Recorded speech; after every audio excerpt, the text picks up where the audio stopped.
Je déclare donc la séance ouverte.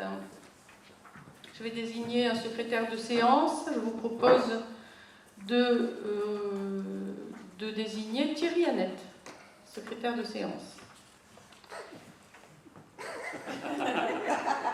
Visiblement, il ne s'attendait pas.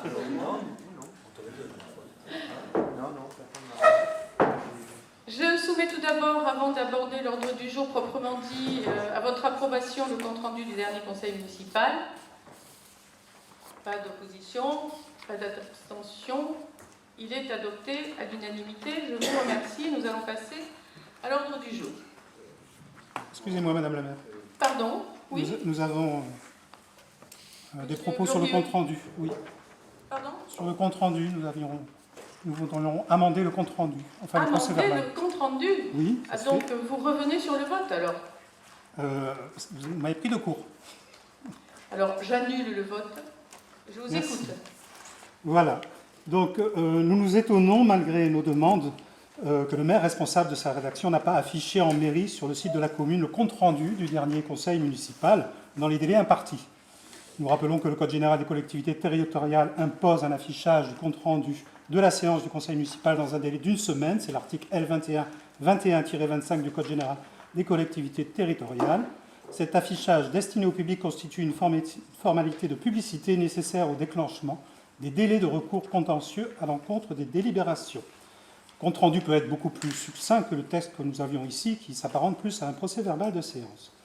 Sur les délégations, nous reviendrons sur les limites au point 9, puisqu'il est à l'ordre du jour. Par contre, sur les points 12 et 13 des délégations, pour nous, elles ne sont pas toujours conformes au Code général des collectivités territoriales. Nous vous rappelons que le point 12 fait référence à la 15e délégation de l'article 21-22-22 du Code général de la collectivité territoriale qui précise « Le maire peut, en outre, par délégation du conseil municipal, être chargé, en tout ou en partie, pour la durée de son mandat, d'exercer au nom de la commune les droits de péremption définis par le Code de l'urbanisme, que la commune en soit titulaire ou délégataire, de déléguer l'exercice de ses droits à l'occasion d'aliénation d'un bien selon les dispositions prévues à l'article L. 211-12 ou au premier alinéa de l'article L. 213-13 de ce même code, dans les conditions que fixe le conseil municipal. À vrai dire, soit j'ai eu un trou, soit, à ma connaissance, le conseil municipal n'a pas fixé ces conditions de cet exercice. La délégation 13 correspond au point 16 de ce même article, qui précise que le maire a délégation d'intenter au nom de la commune des actions en justice et de défendre la commune dans les actions intentées contre elle, dans le cas défini par le conseil municipal, donc j'ai cru comprendre sur le texte que c'était dans tous les cas, et de transiger avec les tiers dans la limite de 1 000 € pour les communes de moins de 50 000 habitants et de 5 000 € pour les communes de 50 000 habitants et plus. Ce détail n'a pas été précisé, je ne comprends pas pourquoi on a enlevé ce bout de phrase du texte. Voilà, Madame le maire. Eh bien, je vous remercie pour tout ce formalisme, c'est très intéressant. Simplement, soyez rassurés, ce qui compte, c'est que les délibérations, elles, soient affichées au panneau d'affichage de la mairie, ce qui a été le cas dans les délais impartis par le Code général des collectivités locales. Par ailleurs, nous nous sommes attachés vraiment, particulièrement pour vous faire plaisir, pour vous plaire. Force est de constater que nous avons raté notre opération pour vous plaire, à rédiger ce qui s'apparente presque plus à un compte-rendu qu'à un procès-verbal. En effet, donc, comme ce procès-verbal ne vous convient pas, j'en suis désolée, mais nous n'y apporterons aucun amendement et le conseil municipal d'aujourd'hui fera l'objet d'un simple procès-verbal, tout simple. Ce ne sera pas un compte-rendu aussi détaillé, qui a demandé un travail fou. Je ne sais pas si vous vous rendez compte de ce que ça représente comme travail de rédiger, je ne vous vois pas bien, hein, c'est moi qui vais bouger si vous ne pouvez pas bouger, de rédiger plus de 10 pages de résumé d'un conseil municipal quand on n'a aucun moyen, aucun secrétariat, aucun service des assemblées et qu'on est un petit village de moins de 2000 habitants. Donc c'était un effort considérable qui a été fait, je suis désolée que cela ne vous sied pas, donc nous en tirerons les leçons pour le présent conseil municipal et maintenant, après vous avoir remercié de vos remarques, je soumets au vote le compte-rendu de ce conseil municipal qui est pour, Qui est contre? Parfait. Donc, 2 contre et, je ne sais pas combien on est, 15, je crois. 3. 3? Ah oui, vous avez une voix de Madame Champagne, pardonnez-moi. 3 contre et 16 pour, puisque nous avons aussi des délégations. Je vous remercie. Alors, nous allons passer à l'adoption du compte de gestion 2019.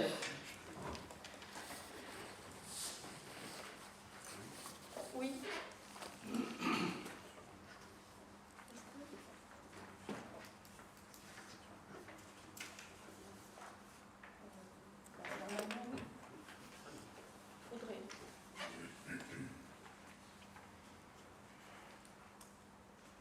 Oui, c'est une remarque qui est pertinente, que je m'étais déjà faite la dernière fois.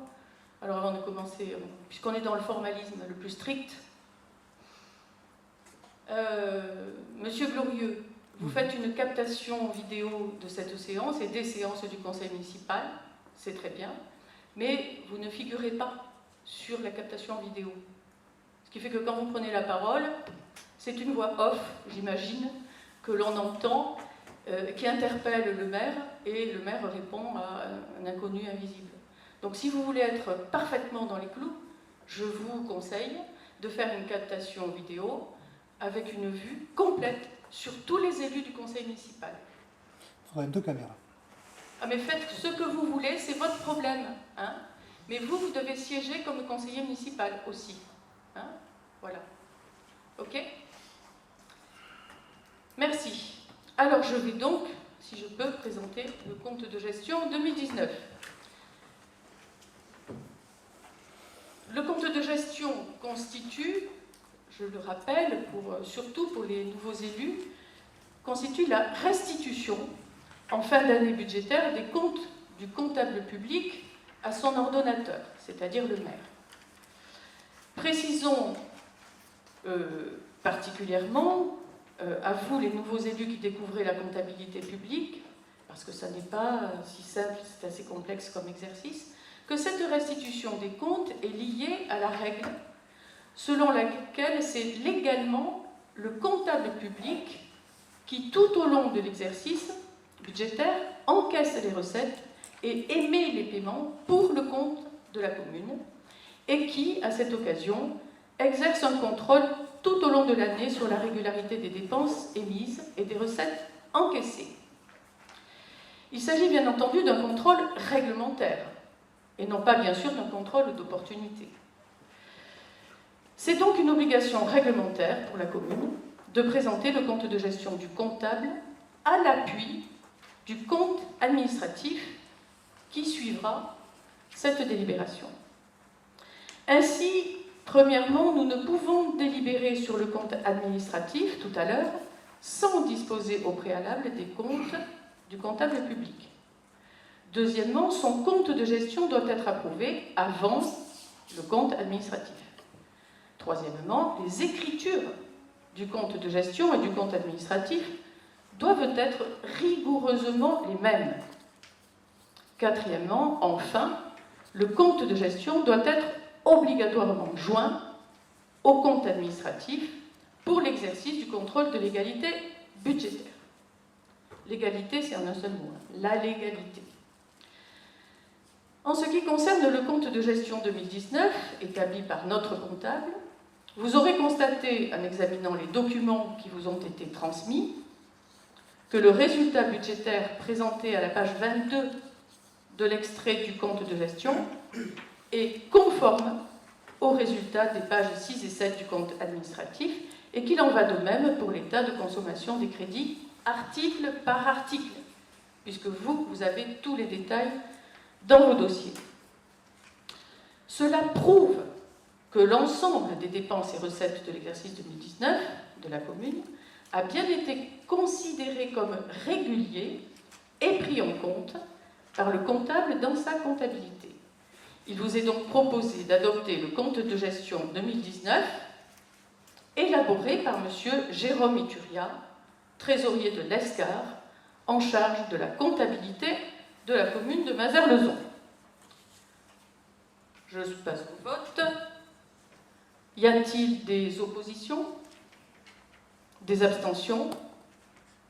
2 abstentions pour le trésorier, 3 abstentions donc pour le trésorier. Très bien, appréciera. Et donc 16 pour. Parfait. C'est donc adopté à l'unanimité. Nous passons au point suivant, l'adoption du compte administratif 2019. Comme je viens de l'expliquer, donc, nous allons maintenant procéder à l'adoption de ce compte administratif de l'année dernière, ce qui est en quelque sorte une photographie de notre comptabilité, de notre exercice sur l'année 2019. Donc, je vais d'abord vous donner quelques explications avant de quitter la salle, comme il se doit, puisque je vous laisserai délibérer sur ce compte administratif sous la présidence du premier adjoint.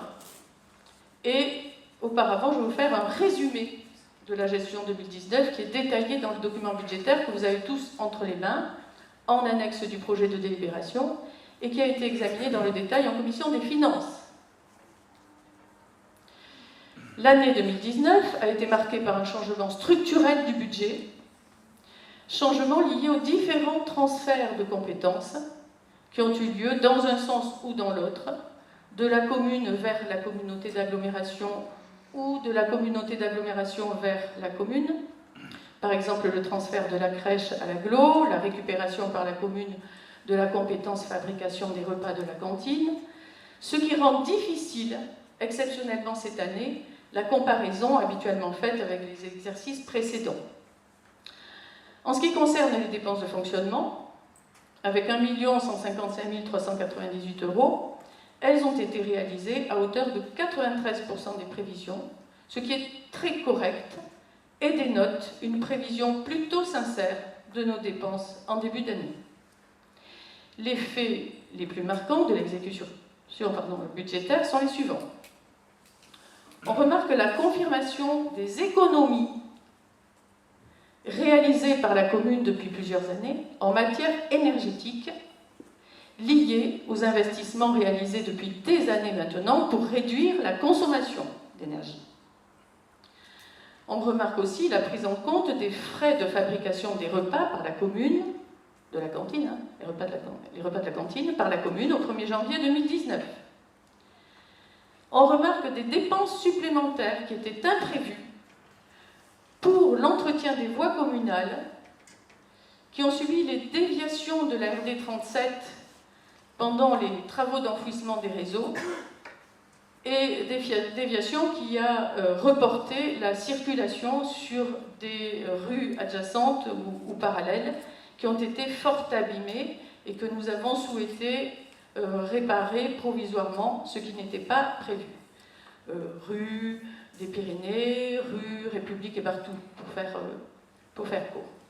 Et à un degré moindre, on remarque une grosse panne électronique, c'est un gros montant, sur la chaudière de l'école élémentaire.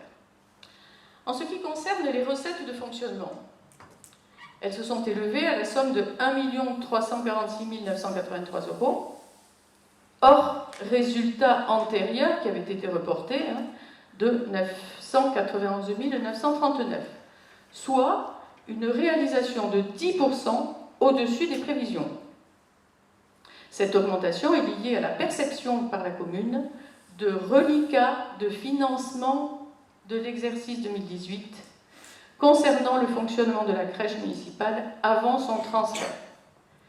Si on neutralise ces recettes exceptionnelles, le pourcentage de réalisation est supérieur de 3,33% par rapport aux prévisions de l'exercice. Les faits marquants dans ce chapitre sont les suivants.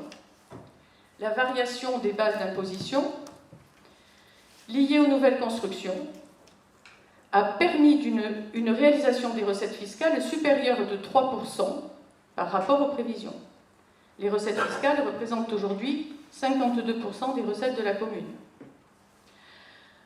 Autre fait marquant, la diminution de la dotation globale de fonctionnement, malgré sa stabilisation au niveau de l'État, diminution qui est liée essentiellement à la baisse démographique, qui s'avère de plus en plus urgente à enrayer pour nous. Nous comptons donc sur les nouveaux programmes immobiliers et notamment sur le futur centre-bourg afin de rattraper cette perte des recettes. Dernier fait marquant, une stabilité de l'attribution de compensation de la communauté d'agglomération, car en effet, le transfert à la commune de la fabrication des repas, de la cantine scolaire, est venu compenser le transfert du coût de fonctionnement de la crèche. On peut dire que globalement, l'exercice 2019 se solde par un résultat de fonctionnement positif de 191 585,24 €, qui se rajoute à l'excédent reporté de 991 939,74 € de l'année dernière, ce qui porte le fonds de roulement de la commune à 1 092 614,88 €. En ce qui concerne l'investissement, les dépenses se sont élevées à 721 905,17 €. Le remboursement du capital de la dette s'est élevé à la somme de 100 453 €. Notons que l'encours de la dette de la commune était au 31 décembre 2019 de 869 385 €, soit une baisse de 4,84% par rapport à 2018. La capacité de désendettement, c'est-à-dire le remboursement de l'encours de la dette par l'épargne brute, est de 4 ans et demi, ce qui est, j'ose le dire, un excellent ratio si l'on considère que la capacité de désendettement d'une collectivité ne doit pas excéder 15 ans. Nous sommes à 4 ans et demi. À noter aussi que la commune a également renégocié un emprunt de 460 000 €, qui a permis de bénéficier, grâce à cette renégociation, d'un taux de 1,37% contre 5,30% auparavant. Encore une preuve de notre volonté de bonne gestion. Enfin, les travaux d'investissement réalisés en 2019 pour un montant de 114 010,32 € ont été les suivants. Je ne fais que les énumérer. La fin du programme de rénovation de la mairie, la réhabilitation de l'ancien logement de fonction de l'école, achat de mobilier d'hiver, installation d'une alarme aux écoles dans le cadre du plan de protection et de mise en sécurité des écoles, réhabilitation de l'alarme anti-intrusion du complexe sportif, aménagement de la nouvelle voie d'accès à la mairie et aménagement de ses abords, renforcement du réseau électrique pour desservir 4 parcelles en cours de construction actuellement dans le secteur de la mairie pour les familles Laïne et Clavaré, travaux divers et acquisition de terrain pour le terminus des bus à la sortie de Mazères vers Usos, aménagement d'un trottoir de desserte du même terminus de bus depuis le Clos Penin. À ces travaux, il convient d'ajouter le programme de voirie 2019 qui a été réalisé en fin d'année, mais qui sera payé sur 2020. Essentiellement des travaux de sécurité, la création d'un chemin piétonnier au lotissement du Sulky, des aménagements de sécurité sur le haut de l'avenue de la République, la remise aux normes des plateaux ralentisseurs sur la rue Loubartou, dans sa partie derrière le Brico-Dépôt. Tout cela pour un montant de 38 712 €. Ainsi que les travaux de réfection des peintures extérieures du bâtiment communal Place Mendès France, qui abrite le centre social, la crèche, la bibliothèque, la poste et les appartements communaux pour un montant de 17 000 €. Les recettes, elles, se sont élevées à la somme de 631 060 €. Un excédent d'investissement reporté s'élève à 4 529 €. Les dotations s'élèvent à 47 612 €. Les dotations de fonds de compensation de la TVA et de la taxe d'aménagement, 47 612 €. Et les subventions à 49 184 €. Donc, nous n'avons pas de recours à l'emprunt, en dehors de l'emprunt déjà renégocié, dont je parlais à l'instant, pour 460 000 €. La section d'investissement dégage donc un besoin de financement de 90 910,10 €. En conclusion, ce que l'on peut dire, c'est que ce compte administratif dégage un résultat, toutes sections confondues, de 100 675,14 €.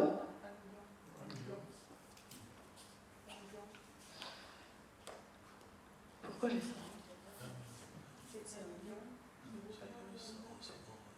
Non, c'est le compte qui dégage un résultat. C'est le résultat du compte administratif. Il ne s'agit pas du fonds de roulement de 1 million et quelques. D'accord. Voilà, donc je vous ai présenté ce compte administratif 2019. Et s'il n'y a pas de questions, je vais me retirer pour confier le vote à mon adjoint, mon premier adjoint, M. Roger Pédeflous. Si, faire le micro. Je commence là. Vote. Ah oui, vas-y. Oui. Alors je dois me retirer. Ah, mais que tu sois. Je vais compter les chaises. Ouais. Non, c'est pas.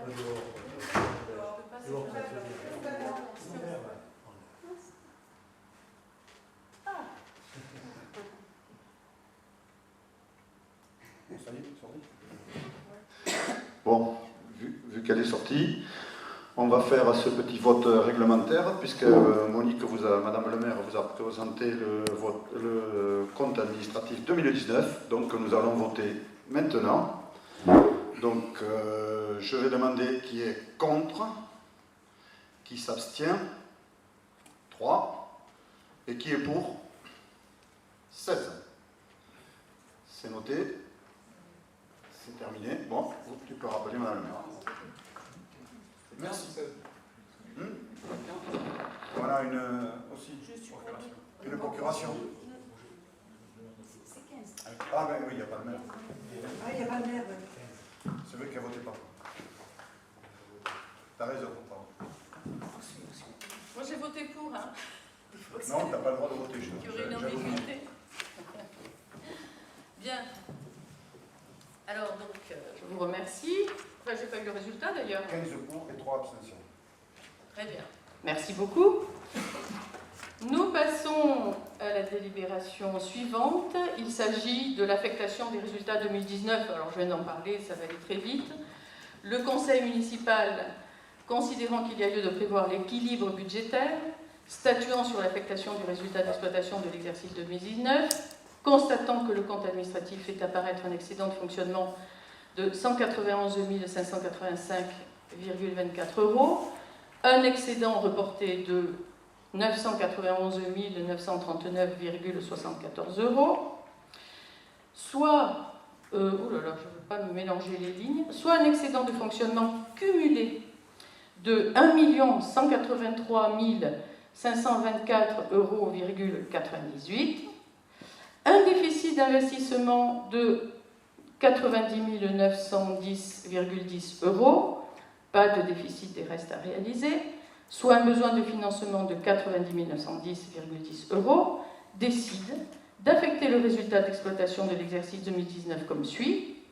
Le résultat d'exploitation avec un excédent de 1 183 524,90 €, une affectation complémentaire en réserve de 90 910,10 €, un résultat reporté en fonctionnement de 1 092 614,88 € et un résultat d'investissement reporté de 90 910,10 €. Il n'y a pas de questions, je le soumets au vote. Qui est pour l'adopter? 16. Qui est contre? Qui s'abstient? 3. Monsieur Baraf, vous pouvez lever les deux mains, comme ça on sait que vous votez aussi pour votre collègue, d'accord? Merci.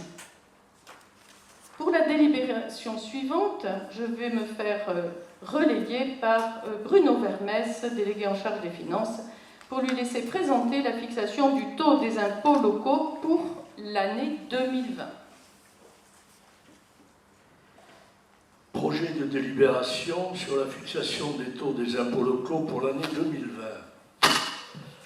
Vu le Code général des impôts, et notamment les articles 1379, 1407 et suivants, ainsi que l'article 1636b-6 relatif aux impôts locaux et au vote des taux d'imposition, considérant que le budget principal 2020 nécessite pour l'équilibre de sa section de fonctionnement un produit fiscal de 346 909 €, vu l'avis favorable de la Commission des finances en date du 8 juillet 2020, compte tenu de ces éléments et après en avoir délibéré, le Conseil municipal décide 1.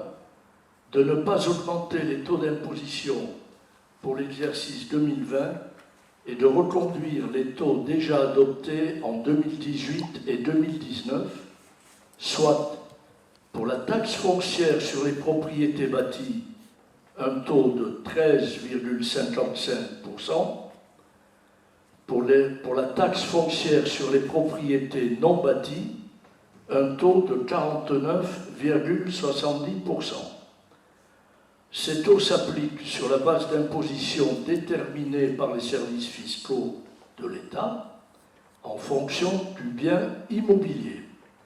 Par ailleurs, cette base d'imposition connaît chaque année une revalorisation forfaitaire nationale obligatoire fixée par l'État dans la loi de finances. Pour 2020, la revalorisation nationale des bases a été fixée à 1,2%. Deuxièmement, charge Madame le maire de procéder à la notification de cette délibération à l'administration fiscale. Merci Bruno Vermès. En résumé, ça veut dire tout simplement que pour la 3e année consécutive, nous allons décider, si vous êtes favorable à ce vote, de ne pas augmenter les taux d'imposition de la commune pour la 3e année consécutive. Ce qui veut dire que nous n'augmentons pas les impôts, mais que quand même les Mazérois, les contribuables plus exactement, vont observer une légère augmentation qui est celle qui est fixée par l'État dans la loi de finances pour un taux de 1,2%. Donc nous avons décidé de ne pas rajouter d'impôt à l'impôt, même du simple montant de l'inflation. Donc, si vous êtes d'accord pour ne pas augmenter les taux et de m'autoriser à procéder à la notification de la délibération à l'administration fiscale, je soumets ceci à votre vote qui est favorable. C'est à l'unanimité, je vous remercie. La suivante, Bruno Vermès, il s'agit des tarifs de la cantine scolaire pour l'année 2020-2021, année scolaire. Alors oui, projet de délibération sur l'actualisation des tarifs de la cantine scolaire pour l'année scolaire 2020-2021. Le rapporteur rappelle à l'Assemblée que par délibération, en date du 24 juin 2019, les tarifs des repas de la cantine scolaire ont été fixés pour l'année scolaire 2019-2020 comme suit. Les repas enfants à 3,40 €. Les repas commensaux à 6,10 €. Il rappelle à l'Assemblée que le décret du 29 juin 2006 relatif au prix de la restauration scolaire pour les élèves de l'enseignement public précise que désormais les augmentations des tarifs ne sont plus encadrées. Cependant, les tarifs ne peuvent excéder le coût par usager du service. Il précise que sur ce point, le tarif fixé en 2019 a couvert seulement 37,61% du coût réel par usager du service, qui s'élevait à 9,04 € par enfant. fabrication et fourniture du repas, ainsi que garderie méridienne. Malgré ce faible taux de couverture, et compte tenu de l'augmentation décidée en 2019, en vue d'absorber le coût de fabrication des repas, il est proposé de maintenir inchangés les tarifs des repas à compter du 1er septembre 2020 pour l'année scolaire 2020-2021, soit pour les repas enfants à 3,40 €, laissant à la charge de la commune un coût de 5,64 € par repas, et pour les repas commensaux à 6,20 €. Enfin, il est proposé de maintenir également le tarif cantine spécifique à 1,70 € pour les enfants qui présentent des intolérances ou allergies obligeant les familles à fournir un panier repas. Ce tarif forfaitaire représente une participation au coût de fonctionnement du service de la cantine scolaire hors repas. Invité à se prononcer et après en avoir délibéré, le conseil municipal, vu l'avis favorable de la commission des finances en date du 8 juillet 2020, retient la proposition du rapporteur. Si toutefois le vote est conforme à cette proposition. Merci beaucoup. Donc pour résumer cette année, nous n'allons pas augmenter les tarifs de la cantine.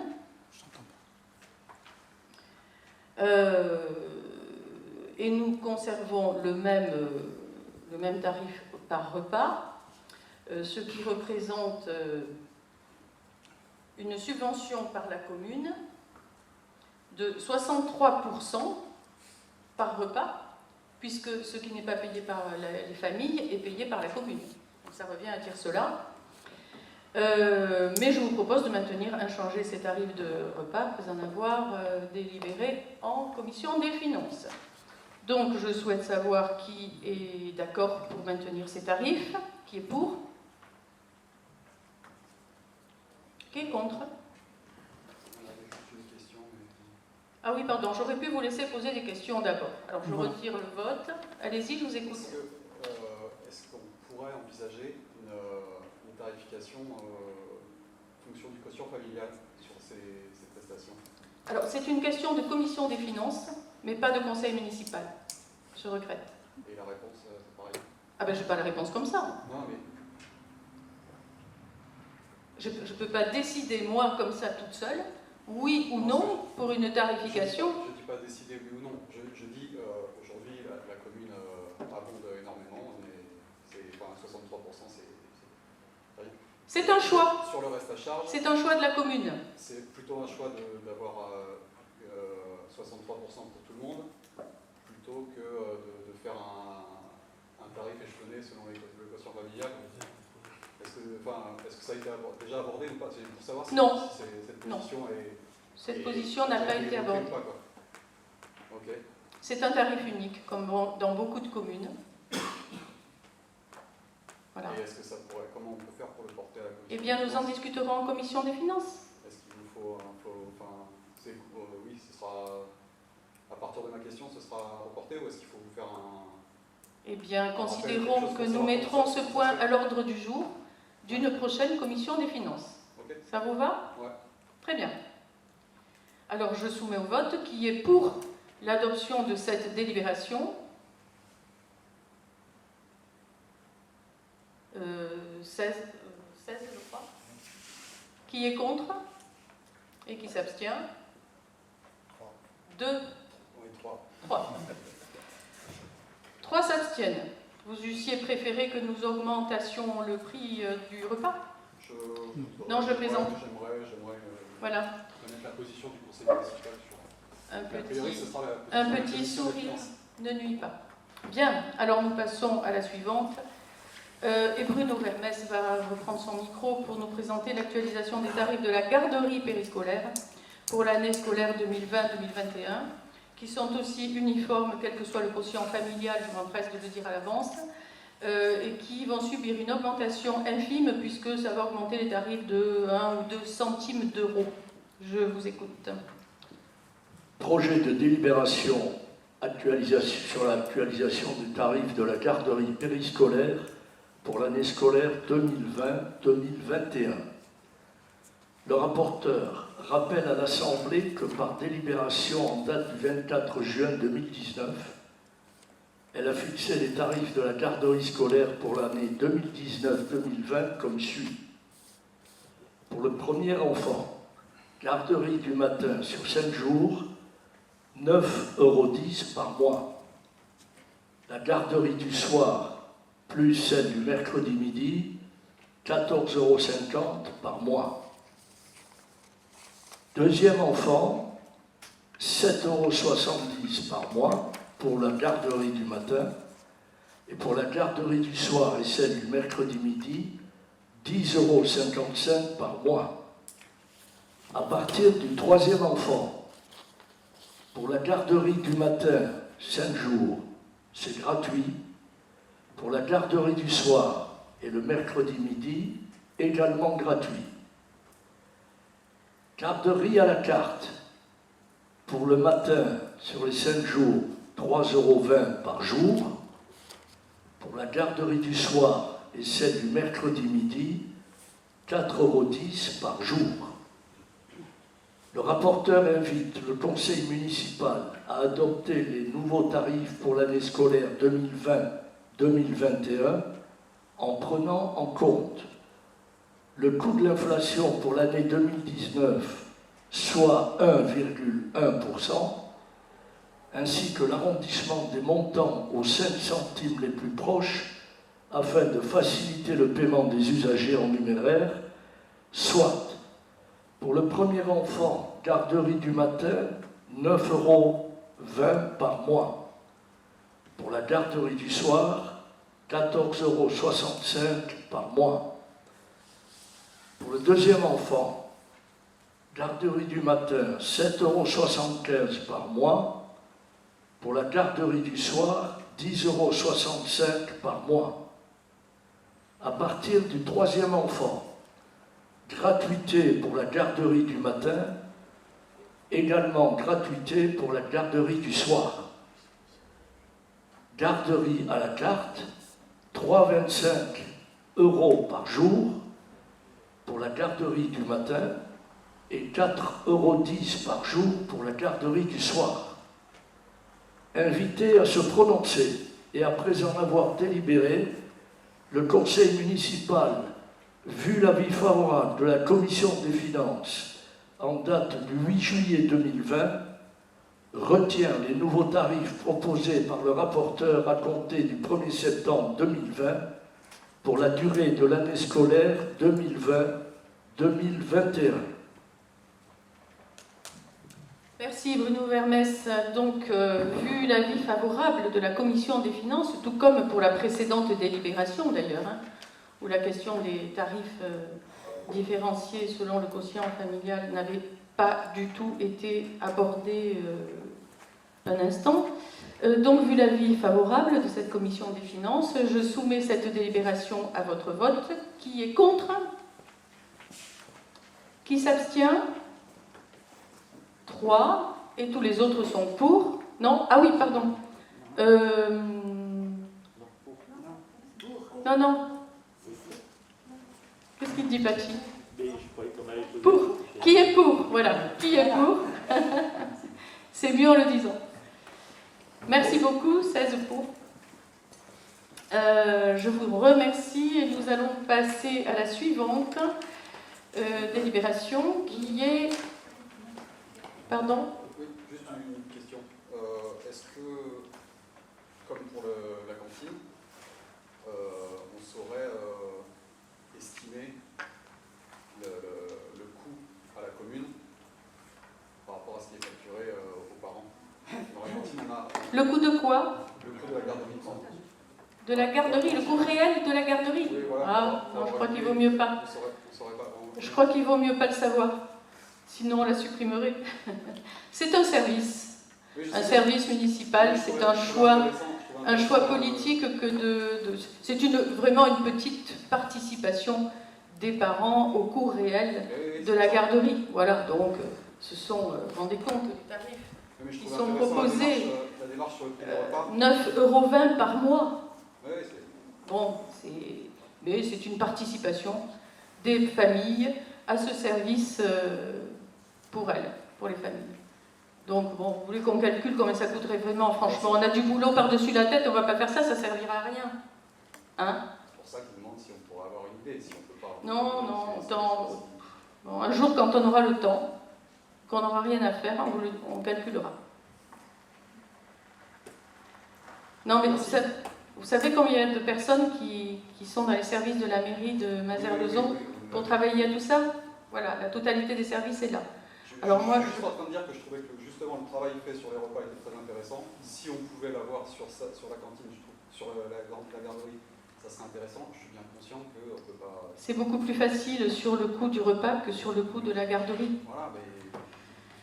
Voilà, mais je salue votre bonne intention. Ouais. Voilà. Alors, nous allons passer aux subventions de fonctionnement aux associations pour l'année 2020. Pardon? Encore?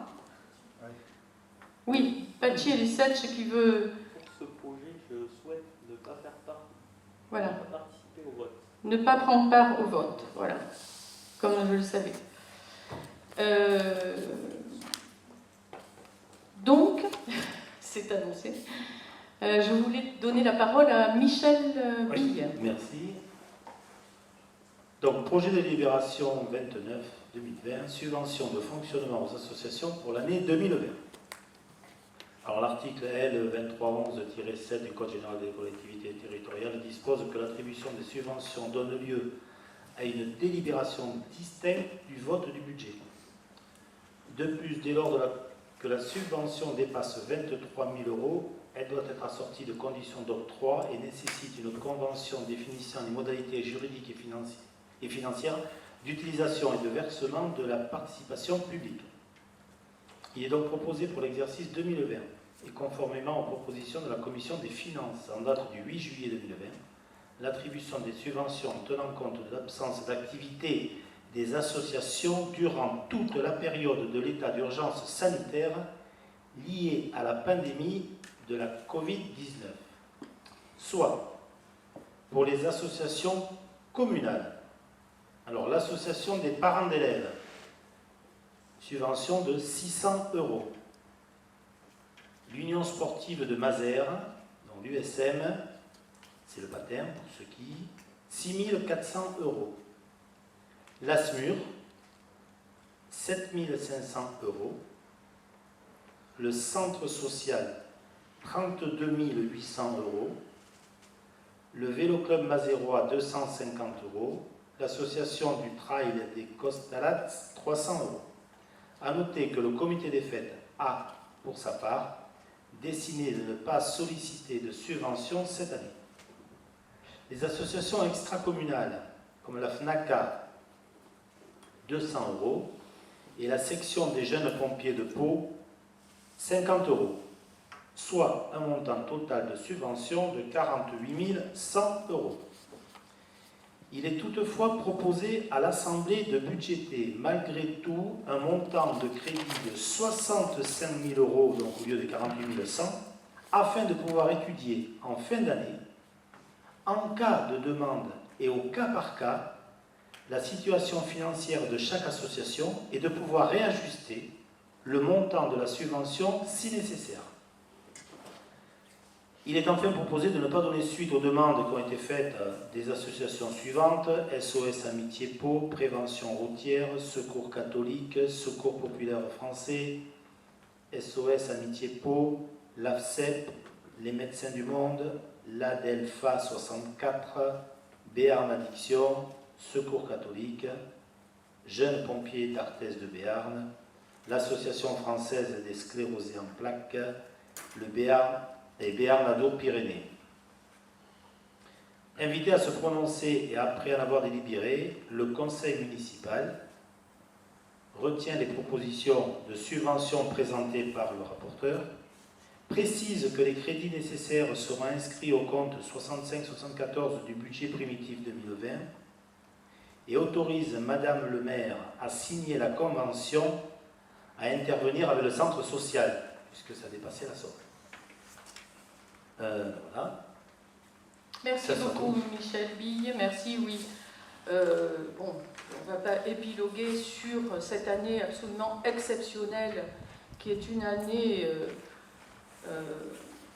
paralysante à bien des égards, notamment pour, évidemment, la vie des gens, la vie des citoyens, mais aussi pour l'activité économique, également pour l'activité associative, les associations qui sont le tissu vivant de nos communes et qui ont été interrompues, comme les écoles et comme toute autre activité, à cause de la pandémie de la Covid-19 en plein mois de mars.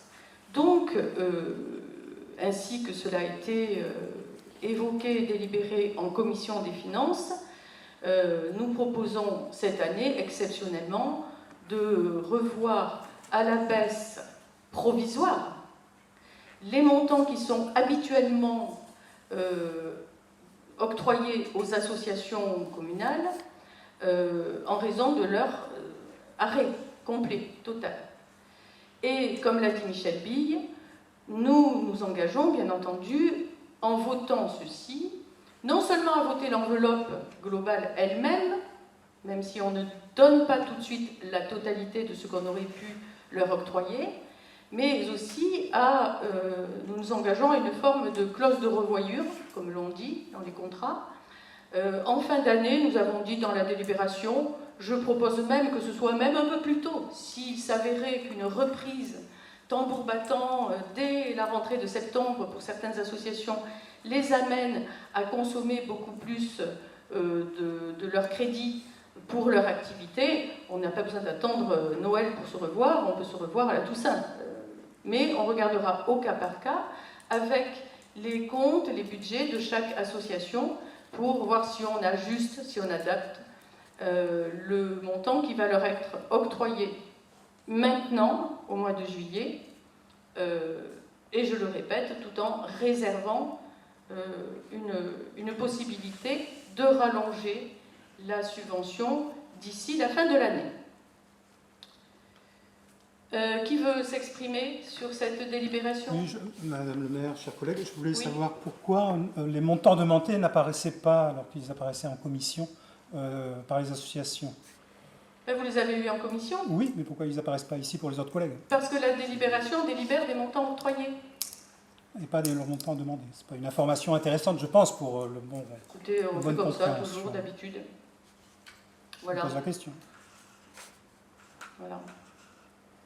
D'autres questions? Non?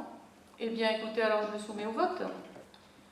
Qui est pour l'adoption de cette délibération, sachant que Patsy Elisech ne prend pas part au vote, ce qui n'est pas une abstention, hein. Donc 15 pour, qui est contre, 3 contre, et 1 ne prend pas part au vote. Est-ce que je pourrais connaître la différence entre ne pas prendre part au vote et s'abstenir? C'est-à-dire qu'on se retire du vote pour des raisons, en l'occurrence, qui peuvent s'apparenter au conflit d'intérêts. Quand on est membre d'une association, par exemple, et que l'on est membre du conseil municipal, et que l'on vote des subventions, par égard pour les 2 mandats que l'on a, eh bien, on se retire, c'est comme s'il était sorti, mais il ne s'abstient pas. Et il ne vote pas contre, encore moins. C'est clair. On retire, voilà, ne prend pas part au vote. Ok ? Ce qui est en l'occurrence le cas, l'exemple que je vous ai donné, c'est le cas exact. Donc nous avons voté 15 pour, 3 contre et 1 ne prend pas part au vote. Je vous remercie et nous passons à la délibération suivante. Je vais vous présenter le budget primitif 2020. Vous avez tous reçu la délibération et en annexe le projet en annexe tous les comptes qui se reportent à ce projet de délibération. Il s'agit d'un budget qui va revenir à une certaine normalité cette année, après tous les transferts financiers que j'évoquais tout à l'heure avec la communauté d'agglomération Pau Béarn Pyrénées. Ce budget qui a été présenté et approuvé en commission des finances s'équilibre en dépenses et en recettes de fonctionnement à la somme de 2 352 442 €.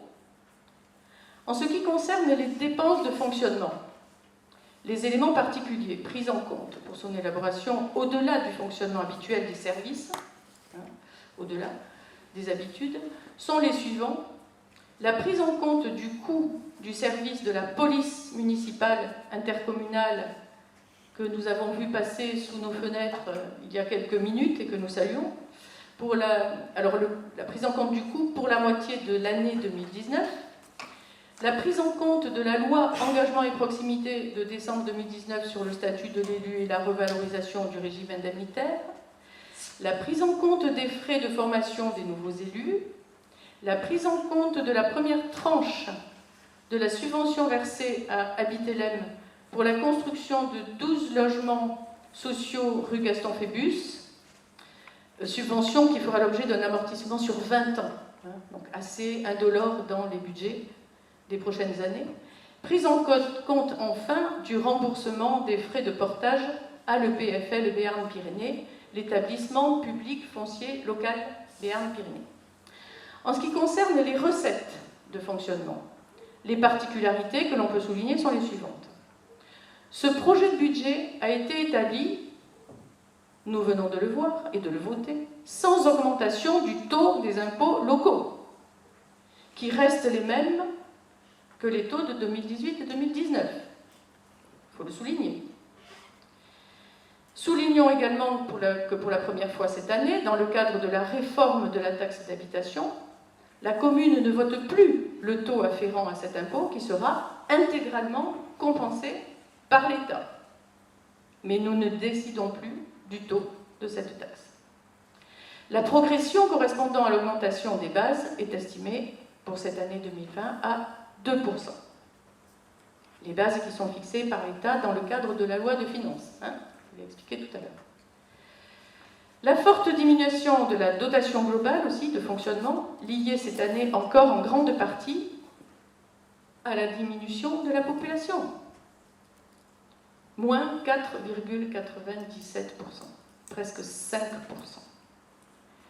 À noter également l'augmentation des recettes liées à la location des appartements communaux, avec la mise en location de l'ancien logement de fonction de l'école, qui a été libéré, que nous avons réhabilité, et donc qui nous permet de percevoir une nouvelle recette, toute bienvenue. Le reste des recettes des services et du domaine reste globalement stable. Ce budget permet de dégager un autofinancement brut prévisionnel de 112 106 €, qui n'est pas très important, je le dis, qui n'est pas très important, malgré les efforts consentis pour maîtriser les dépenses de fonctionnement et qui démontre la nécessité de poursuivre toujours et encore dans cette voie comme nous le faisons depuis des années. Cet excédent vient se rajouter aux 1 092 614 € du résultat des exercices antérieurs, ce qui porte l'autofinancement prévisionnel à 1 204 720 €. En ce qui concerne la section investissement, elle s'équilibre à la somme de 1 458 019 €. Les dépenses en cette année 2020 seront consacrées à la couverture du besoin de financement pour 90 920 €, au remboursement annuel du capital de la dette pour 106 000 €, aux travaux d'investissement que nous avons prévus en 2020, malgré cette année si chaotique, où nous avons installé le conseil municipal si tard, et où nous votons le budget 2020 seulement aujourd'hui, 21 juillet, c'est-à-dire avec 3-4 mois de retard par rapport aux habitudes, eh bien les travaux d'investissement prévus pour cette année pourront s'élever, nous l'avons évalué, à 427 610 €, qui se décomposeraient comme suit. La réfection de l'étanchéité du petit réfectoire de la cantine, la réfection de la verrière du grand réfectoire de la cantine, la reprise des plâtres et peintures, toujours à la cantine, l'achèvement de la réhabilitation de l'ancien logement de fonction, parce que ce n'est pas tout à fait terminé, la rénovation des peintures extérieures du centre social, qui ont été réalisées, mais la facture est arrivée en 2020, donc c'est cette année que l'on va payer, la réfection du bardage en ardoise de la façade sud-ouest de l'église, la réhabilitation du portail électrique de l'école élémentaire, la réhabilitation du sol du préfabriqué du stade, la mise aux normes du parafoudre de l'église, la réfection de l'étanchéité de la cheminée de la cantine, la mise aux normes de la salle Marcel Courtois, où nous sommes, suite à une visite de sécurité très récente qui nous a obligés à budgéter une petite somme pour faire face aux demandes de la commission de contrôle de sécurité, 5 000 € quand même. Le diagnostic en vue de réhabiliter les locaux du centre social, faire un diagnostic avant de nous lancer dans des travaux importants, et une étude de l'extension des services techniques, qui sont depuis longtemps, trop longtemps, hélas, très contraints dans un espace trop réduit pour leurs besoins. Et donc on va d'abord faire une étude avant de échafauder peut-être un investissement en ce sens. Au chapitre des biens mobiliers ou incorporels, nous allons, bien sûr, comme chaque année, nous avons toujours besoin d'acquérir du mobilier divers, une installation de système de vidéoprotection, des défibrillateurs, en tout cas un cette année pour la salle polyvalente, on essaiera de faire un par an, et aussi la refonte du site internet de la commune qui est complètement obsolète et qui, nous avons déjà lancé une étude pour, en tout cas, pas une étude, un travail pour sa rénovation. Au chapitre de la voirie, nous avons prévu la fin de l'aménagement de la nouvelle voie d'accès à la mairie. Alors c'est achevé, mais là c'est pareil, les factures sont arrivées trop tard en début d'année 2020 et donc nous allons les assumer sur ce budget 2020. Un programme de voirie 2019 avec l'aménagement de la liaison piétonne du Sulky qui est aussi à payer. Les mises aux normes de plateaux ralentisseurs rue Barthou côté Claude-et-Murier, l'aménagement de la sécurité du haut de l'avenue de la République, l'alimentation à eau des 2 terrains de football, avec l'installation en fait de pompes pour arroser les terrains de football avec de l'eau qui n'est pas l'eau du réseau d'eau potable, donc l'eau du sous-sol, et non pas le réseau d'eau potable. Donc l'installation de ces systèmes de puisage de l'eau du sous-sol pour arroser les terrains de foot, parce que c'est quand même dommage de gaspiller la ressource en eau potable pour arroser les terrains de foot, même si on aime beaucoup le foot. Hein, où est Joachim? Il est là. Je n'ai pas fini. Il y a également le remplacement des barrières de protection piétonne détruites sur l'avenue du Général de Gaulle, la réparation de la barrière d'accès au complexe sportif, la poursuite, deuxième étape, du renforcement du réseau électrique pour desservir les 4 parcelles qui sont en cours de construction dans le secteur de la mairie pour les familles Laïne et Clavaret, l'acquisition d'un terrain auprès de l'EPFL, l'établissement public foncier local. On en parlera tout à l'heure, on y reviendra spécifiquement parce que vous aurez remarqué qu'il y a une délibération spéciale pour cette acquisition. Le programme de voirie 2020, donc avec la rue Prosper Lousteau pour une reprise de ce qu'on appelle un peu techniquement le fil d'eau, pour éviter que les pluies abondantes ne viennent déborder à l'intérieur des propriétés, mais qu'elles soient canalisées par des trottoirs suffisamment adaptés. Rue Prosper Lousteau, la rue du Fer à Cheval avec un ralentisseur et la reprise des trottoirs, l'allée des coteaux avec la réfection de la chaussée, l'enfouissement des réseaux secs sur la RD 37, parce que c'est encore en cours de finition et ça n'est donc pas payé, et le lancement du marché pour le chantier de la pacification de la RD 37, donc lancement du marché pour ce qui nous reste de l'année. Les recettes d'investissement se décomposent comme suit. L'affectation du résultat, que l'on vient de décider, pour 90 920 €. Les dotations du fonds de compensation de la TVA et des taxes d'aménagement pour 60 000 €. Les subventions pour 17 000 €. La récupération de la provision concernant l'achat du terrain à l'EPFL pour 84 784 €, que l'on compte ici, même si, je le répète, ça fera l'objet d'une délibération suivante.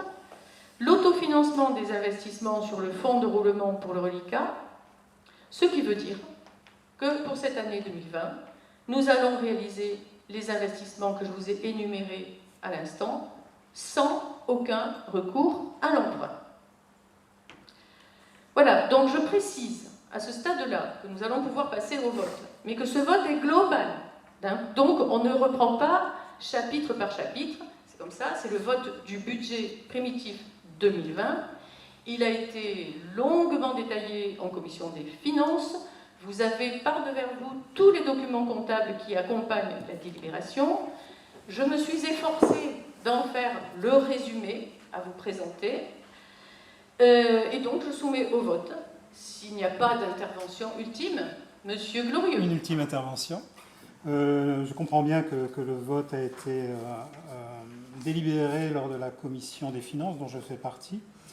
C'est vrai qu'à cette journée-là, je m'étais fait arracher une dent et puis nous n'avions pas les documents en opposition avant, en amont, et comme je suis un peu lent à la détente, excusez-moi, j'ai besoin de réfléchir. Donc je voulais juste voir... J'avais précisé à l'issue de la commission des finances, pardon de vous couper, que tous les élus qui en font partie, et même les autres qui recevaient en temps voulu la convocation du conseil municipal avec les délibérations et les pièces annexes, pouvaient à tout moment se rapprocher de la mairie pour éclairer un point qui leur paraissait complexe, difficile ou obscur. Donc, toute question en ce sens ne sera pas recevable ici, parce que vous auriez pu le faire avant, Monsieur Glorieux. Tout à fait, il n'y a aucun Alors, problème on vous là-dessus. écoute quand même. Voilà, je voulais juste argumenter pourquoi nous votons contre, pour vous informer. Ça n'est pas une question de Ce n'est détail pas sur un des chapitres, c'est votre position, d'accord. Voilà. Très bien. Ah oui, oui, très bien, je n'avais pas compris ça. Voilà, On vous écoute. Très bien. Nous déplorons le manque de vision à long terme de la municipalité, si ce n'est une gestion en bon père de famille. Au lendemain de la crise sanitaire, non encore terminée, et surtout à la veille d'une crise écologique et économique aux répercussions sociales, environnementales inégalées.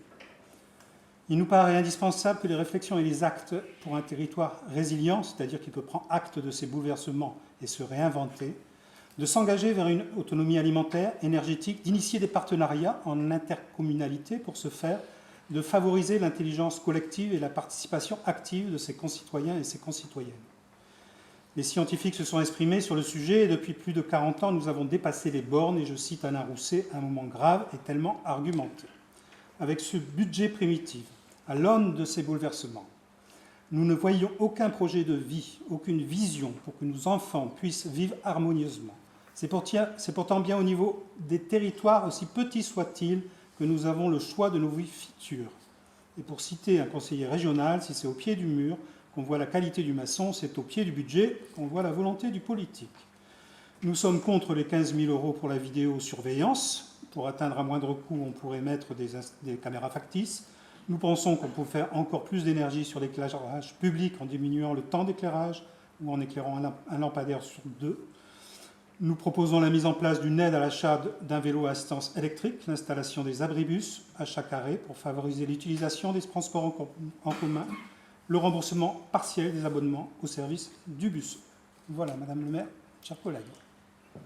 Je ne vais pas répondre sur tous les points parce que je n'ai pas pris note, je ne m'attendais pas à cette litanie. Absence de vision, franchement, quand on gère l'urgence sanitaire, quand on fait ce qu'on a fait avant l'installation de ce conseil municipal. Quand on gère l'urgence sanitaire au niveau de notre petite commune, s'entendre dire qu'on manque de vision, c'est quand même un peu fort de café. Hein? Je Parce pense que vous avez cousu des masques? Oui, Oui. Et à qui les avez-vous offerts? ma famille. Ah ben c'est très bien, c'est déjà ça. Et votre famille, elle a aussi pris les masques qui ont été fabriqués par des bénévoles de la commune, à qui nous avons fourni du tissu pour coudre ces masques. Puis nous avons distribué des masques, vous êtes venus un jour, Oui. sur mon invitation. Bon, ben voilà, je ne vais pas revenir sur tout le détail. Nous avons organisé, On s'est nous proposé, avons on n'a pas eu de organisé réponse. les courses pour les personnes très fragiles qui ne pouvaient pas sortir. Est-ce qu'on aurait dû ne pas faire tout ça et nous projeter dans une vision politique beaucoup plus ambitieuse? Non, on a géré l'urgence sanitaire du moment. C'est pour éviter de gérer encore des urgences sanitaires ou Oui, pas qui vont arriver, qu'on peut avoir une vision un peu D'accord. plus à long terme. Donc, Voilà ce bon, qu'on voulait vous êtes visionnaire, donc on vous écoute. Depuis déjà plus de quelques années, il y a 2 tricycles à assistance électrique qui sont mis à disposition des Mazérois gratuitement. Bon, c'est peut-être un vélo à 2 roues qu'il fallait et pas 3. C'est dommage. On a tout faux. Qu'est-ce que vous avez énuméré? L'éclairage public. L'éclairage public, il a été entièrement rénové en 2013. Pourtant, je l'ai déjà dit ici, je suis surprise que vous reveniez encore sur cette question.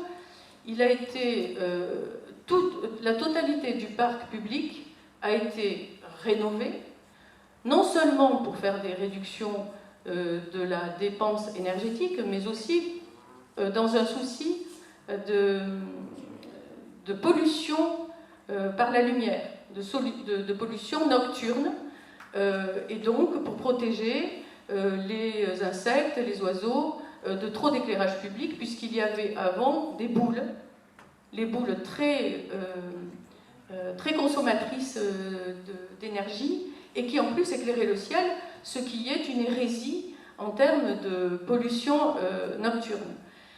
Cet investissement qui s'est monté à 150 000 € de la part d'élus tellement peu visionnaires sera bientôt amorti dans quelques années et surtout nous permet de dégager 40% d'économie de consommation d'énergie parce qu'il y a un système de bipuissance, on ne va pas rentrer dans le détail ici, mais il y a un système technique de bipuissance qui fait que à l'œil humain, on ne voit pas que la puissance électrique la nuit est beaucoup plus faible, ce qui permet de dégager ces 40% d'économie, mais ça permet surtout d'y voir quand même, et donc de rassurer nos concitoyens et de ne pas être plongés dans le noir, comme ça peut se faire ailleurs, mais ce sont des choix. Chacun ses choix, je ne me permettrai pas de juger des choix des autres communes qui font autrement, mais nous, nous sommes lancés dans un choix extrêmement courageux pour l'époque, puisqu'on l'a fait en 2012 et on l'a inauguré en 2013. Il me semble, je ne vois pas pourquoi on reviendrait sur un système qui permet de consommer moins, qui évite la pollution nocturne et voilà, et qui permet d'y voir toute la nuit, parce qu'il y a des gens qui rentrent, qui sortent la nuit, il y a des gens qui travaillent la nuit, qui rentrent chez eux la nuit. Voilà, c'est ce genre de... Bon, je ne sais pas, il y avait d'autres détails. Donc je regrette beaucoup que nous n'ayons pas votre vision, mais c'est comme ça. Pour l'instant, ce budget 2020 était quand même assez rocambolesque à élaborer. Et puis, c'est vrai que je ne vous ai pas entendu tenir ces propos à la commission des finances. Vous avez écouté, c'est vrai, sagement. Et puis au revoir. Voilà, je vois Michel Bille qui veut prendre la parole. Pardon, il y avait d'abord Anne, si tu veux bien. Anne a demandé la parole. Anne Chauvency. Je ne sais plus tout ce que je voulais dire, mais je voulais quand même signaler. C'est bon, ça marche. C'était bon. Bonsoir à tous. Donc, je voulais juste quand même signaler que dans la vision et dans le mandat qui arrive, il y a quand même une commission qualité de vie qui a été créée, qui est quand même quelque chose qui est, je pense, très rare dans les communes et qu'on a créé dans les entreprises, en fait, qui s'appelle la qualité de vie au travail. Et dans cette commission, qui est hyper transverse, qui va aller travailler, et ce sera superbe avec toutes les commissions, eh bien, on a beaucoup de points, et je pense qu'ils correspondent à ce que vous dites, puisqu'on parle de plantation d'arbres, on parle de végétal, on parle de vélo. Voilà, c'était juste ce que je voulais dire, c'était une vision. De jardins familiaux. Voilà, de jardins familiaux, et que c'était une vision pour une commune, c'est superbe, puisque c'est quelque chose qui a été mis en entreprise, en amont. Voilà, juste un petit témoignage. Merci Anne Provency. Michel Bille. Moi, juste un truc, j'ai entendu par M. Glorieux le fait des 15 000 euros de Vidéosurveillance. Alors, on a juste parlé juste avant de notre participation à la police intercommunale. Si je pense, enfin, j'étais pas parce que je suis là comme les nouveaux, hein, je pense que si on adhère à ce genre de police et qu'on a senti qu'on avait besoin aujourd'hui, ça évolue, on a besoin de police municipale et de police intercommunale parce qu'on n'a pas les moyens d'avoir une police nous. Et on se rend compte encore que malgré ça, vous y venez pas souvent là, parce qu'il faut venir au stade. Il faut demander à Joachim qui est au stade quasiment, c'est sa deuxième maison, hein, c'est sa résidence secondaire presque. Même, et le matin, il voit ce qui s'est passé le soir. Il rentre le soir chez lui, le matin, il voit, il nous appelle. C'est impressionnant le nombre de gens qui dégradent, qui salissent, qui dégradent et qui cassent. En plus, certains cassent. Alors, je crois que 15 000 euros pour sauver et essayer au moins d'essayer de gérer cette délinquance, on n'est pas là pour mettre tout le monde en prison, mais cette délinquance, elle est énorme. Elle n'est pas du village, ce n'est pas des gens du village, certainement. Donc on essaie de voir pourquoi il y a cette délinquance. Et ces 15 000 euros ne me paraissent pas, dans un budget comme le nôtre, qui n'est pas un gros budget, mais on fait l'effort d'investir, oui, 15 000 euros. Je pense que ça avait été, on en a parlé, on va en reparler, puisque ça va se mettre en place. Moi, je crois que c'est hyper important. Et dire que je ne suis pas d'accord et de mettre des caméras factices, il n'y a plus qu'à écrire, ne vous inquiétez pas, on ne vous voit pas. Hein. Donc, ça ne sert à rien. Enfin, moi, c'est mon avis. Voilà, je voulais juste dire ça parce que ça m'a choqué. Je précise que 15 000 euros, c'est le coût d'un investissement. Ce n'est pas le coût annuel de la vidéosurveillance. C'est un investissement. Et après, il durera les années suivantes. Et je précise également qu'il ne s'agit pas de protéger uniquement le site du stade, mais d'autres sites, comme celui des écoles et du centre social, comme celui de la mairie, qui a déjà été ciblé par des tags sauvages, mais qui pourrait peut-être un jour subir pire que ça. Et puis, je ne sais plus quoi, je ne sais plus où. Et le dépôt, voilà, le dépôt technique du matériel de travail des agents de la commune.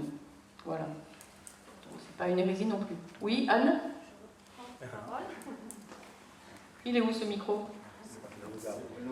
Merci. Je soutiens tout ce qui a été signalé. Je voulais aussi dire que Julie, faisant partie de la commission qualité de vie, qu'elle n'hésite pas à partager des choses avec toute la commission qui délibérera, qui travaillera sur les sujets. Voilà. Merci. Y a-t-il d'autres interventions? Oui, Roger Pédeflous. Oui, justement pour revenir très vite sur les 15 000 euros, on a bien dit en commission que de toute façon c'était un global et qu'on pouvait le faire même aussi sur des exercices. Si on veut, on peut le... C'est pour ça qu'on ne va pas gréver le budget et c'est très important, comme il disait Michel, de toute façon, moi aussi ça fait longtemps que je suis ici, puisque ça fait longtemps que je suis élu, et ça n'arrête pas et ça va crescendo, il faut faire quelque chose parce que ça nous coûtera plus cher les dégradations, on a souvent des problèmes avec les assurances, que cette vidéo. Et c'est pour ça que je pense que c'est un très bon investissement. Ça peut nous faire là-dessus. Et après, je voulais juste dire un peu sur les abribus, parce que j'étais délégué au syndicat des bus jusqu'à maintenant. Et évidemment, moi aussi, j'ai rêvé, dès que j'étais là, qu'il y ait un abribus partout à Mazères. Mais ça se fait par étapes, parce que toutes les communes, malheureusement, de l'agglo l'ont rêvé aussi. Et donc, on le fait petit à petit un peu partout. Et on le fait intelligemment si on peut. Par exemple, c'était prévu, même il aurait dû être fait sur la RD 37, vers la maison paroissiale. Et on l'a reporté parce que justement il y a des travaux pour ne pas faire un investissement bête qui était détruit, enfin un investissement normal qui était détruit bêtement un an après. Voilà, donc on essaie de le faire intelligemment. On a une vision malgré ça, même si on ne le dit pas assez souvent, un peu à long terme aussi quand même. Il ne faut pas dire qu'on est le nez dans le guidon, rien qu'à faire comme ça au jour le jour. Voilà, merci. Merci. Et on a présenté le budget 2020 et pas les budgets des années suivantes. Voilà, la prospective, elle se fait aussi en commission des finances. Est-ce qu'il y a une dernière prise de parole? Très bien, alors je soumets le budget 2020, budget primitif 2020 au vote du conseil municipal. Qui est pour son adoption? 16 pour. Qui est contre? 3 contre. Eh bien, je vous remercie. Nous pouvons passer à la délibération suivante.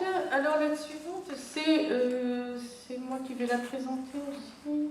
Non, c'est Bruno Vermès qui va la présenter. Il s'agit du projet il s'agit de l'attribution de délégation du conseil municipal au maire en matière d'emprunt. Mais avant de donner la parole à Bruno Vermès, je voudrais juste rappeler qu'il s'agit ici du point qui avait été retiré lors de la délibération du précédent conseil municipal sur la délégation générale de compétences du maire. Vous vous souvenez, on a eu des échanges et des discussions, et donc j'avais dit, écoutez, nous allons retirer ce point-là de l'ordre du jour, et je le représenterai à un conseil municipal ultérieur. C'était le 15 juin, je crois. Non? Oui, c'était déjà le 15 juin. Voilà. Donc, je donne la parole à Bruno Vermès, qui va nous présenter cette nouvelle délibération. Projet de délibération pour l'attribution de délégation du conseil municipal au maire en matière d'emprunt. Le maire expose que l'article L 2122-22 du Code général des collectivités territoriales donne à l'Assemblée la possibilité de déléguer au maire, pour la durée du mandat, les attributions énumérées par ce même article, et notamment la réalisation d'emprunts destinés au financement des investissements prévus par le budget et aux opérations financières utiles à la gestion des emprunts, y compris les opérations de couverture des risques de taux et de change. Le maire indique qu'il convient donc de préciser la stratégie d'endettement de la collectivité et les caractéristiques essentielles des contrats pouvant être souscrits à ce titre. Le maire précise qu'au 1er janvier 2020, l'encours de la dette de la commune est de 869 385,14 €. Elle est ventilée comme suit: 100% de dette en indice en zone euro à taux fixe ou taux variable simple. Le conseil municipal, oui l'exposé du maire, et après en avoir largement délibéré, considérant qu'il y a intérêt en vue de faciliter la bonne marche de l'administration de la commune à donner au maire délégation, considérant que le maire rendra compte de l'usage qu'il fait de cette délégation à chacune des réunions du conseil municipal, décide de donner délégation au maire pour la durée du mandat pour recourir à des produits de financement des investissements dans les limites ci-dessous détaillées. Montant annuel dans la limite des crédits d'emprunt inscrits au budget de l'exercice. Pour la durée des produits de financement ne pourra pas excéder 15 ans.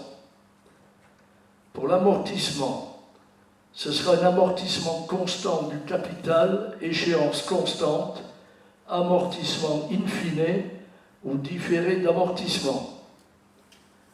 Type d'emprunt: à taux fixe bonifié, à taux variable selon les indices T4M, taux annuel d'amortissement, Eonia, TMO, TME, Euribor.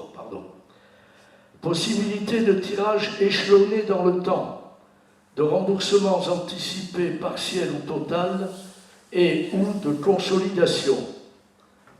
Enfin, réaménagement de la dette, faculté de passer de taux fixe à taux variable ou inversement, faculté de modifier une ou plusieurs fois l'index relatif au calcul du taux d'intérêt, possibilité d'allonger ou de réduire la durée du prêt, faculté de modifier la périodicité et le profil de remboursement.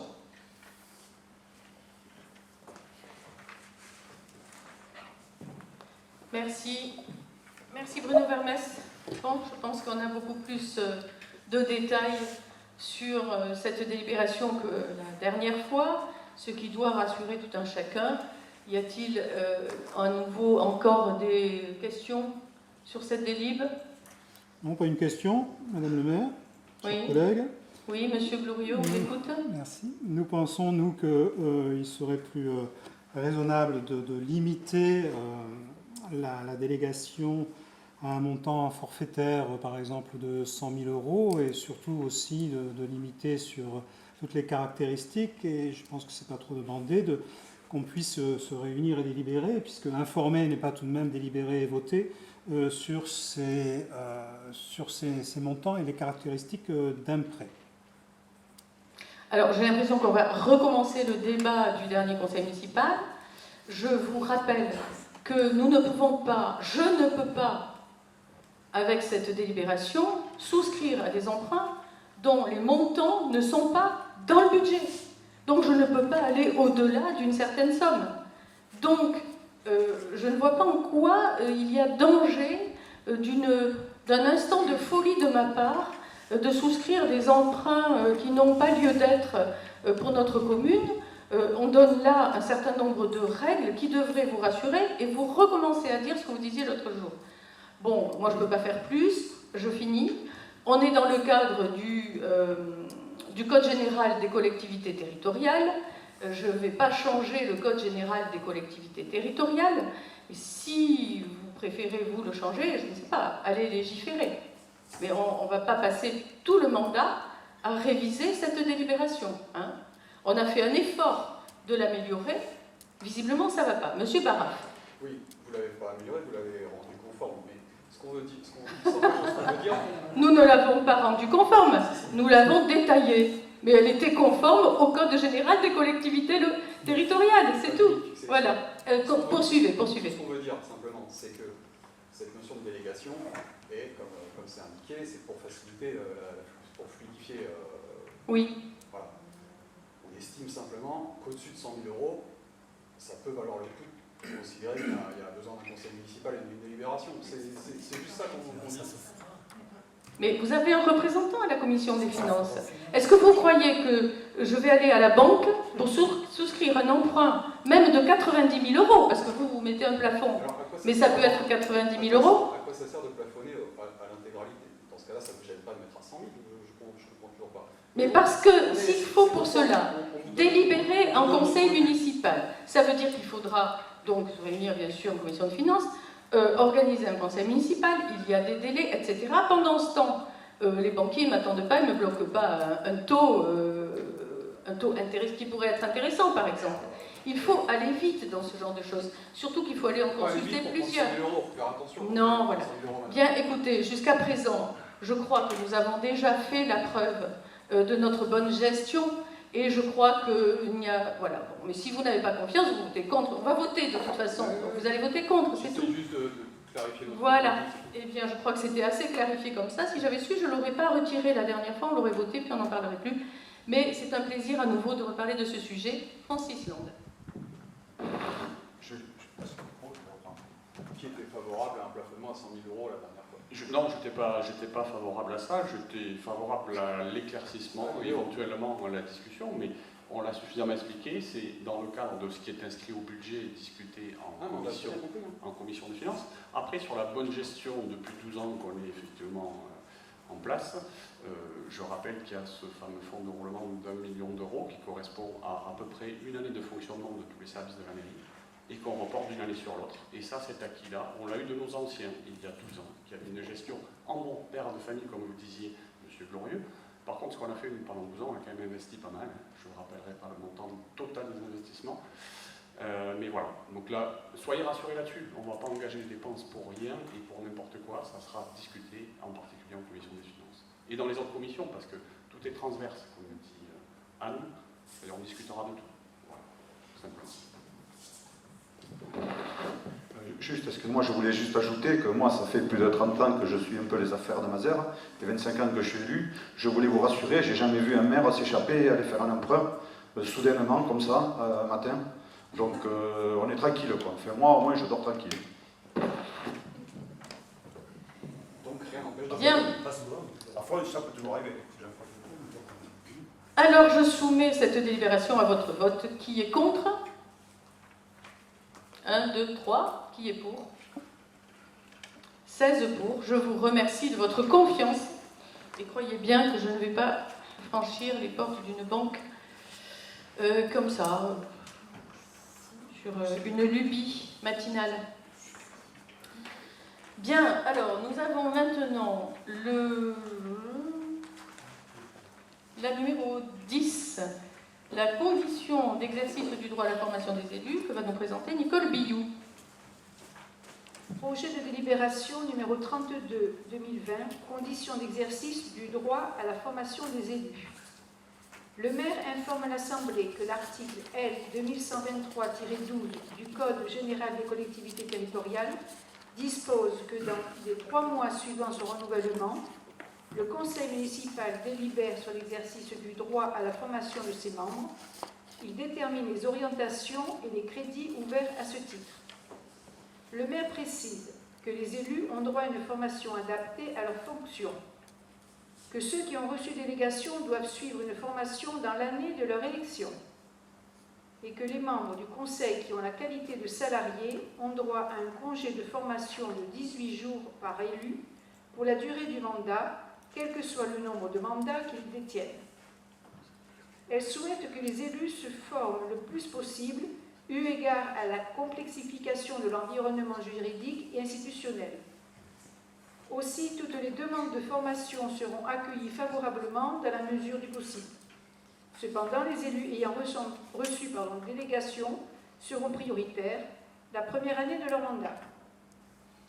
Elle tient à la disposition des conseillers toutes les propositions reçues pour des formations réalisées par des organismes agréés par le ministère de l'Intérieur.